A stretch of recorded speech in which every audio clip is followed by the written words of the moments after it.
Okay, eyes. There's a lot of different ways. You guys should go online and see some videos. There's some really good videos by different artists about how they make realistic looking faces. Just so you know, I think realism is great, and being able to achieve what's a realistic looking face in clay or any other material is great. But at the end of the day, what are you saying with this clay, right? What is this? We're turning this clay into rocks, you know what I mean? And if we're making rock faces, I think they ought to say something. That's my philosophy. Expression is just as important. Realism is great, and that'll come with time if you want to try to control the mediums like that. But I don't think that's the ultimate goal, is to make a realistic looking face. We got cameras. uh, and I think, yeah, sometimes the realism really helps the expressiveness of your piece, pop. People will notice it.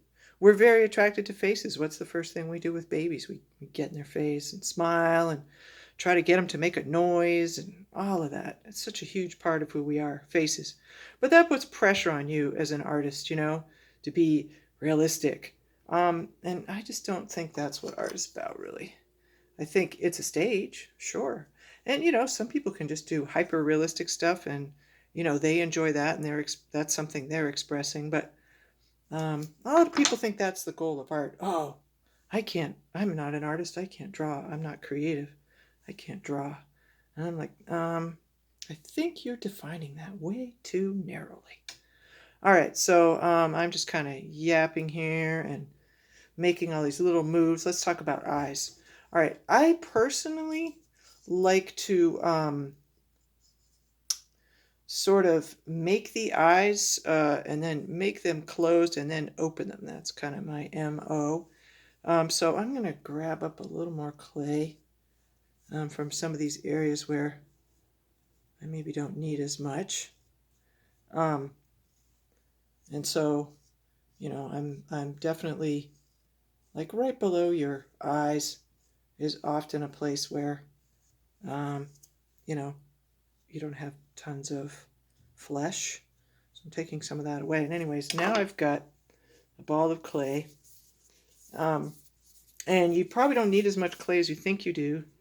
But anyways, here's my ball of clay. And I'm just going to cut it in half with my clay knife here. Yeah, you guys can see what I'm doing.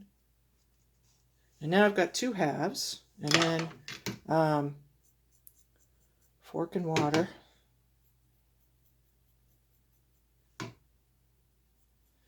And then take each of these and go ahead and install them. And making a round ball and cutting it in half is one way to kind of make sure you're getting even amounts of clay.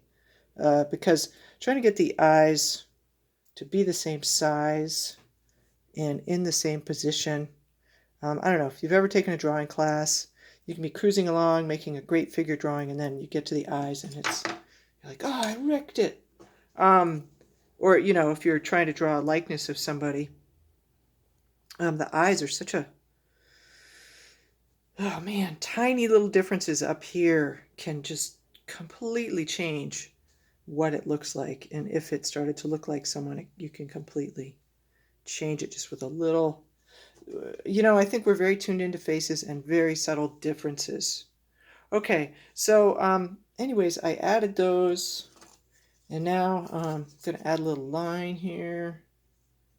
And it's amazing what that does too. You know what I mean? It's like, whoa, all of a sudden. I mean, they look dead, but they look like a person, kind of. Yeah, ish.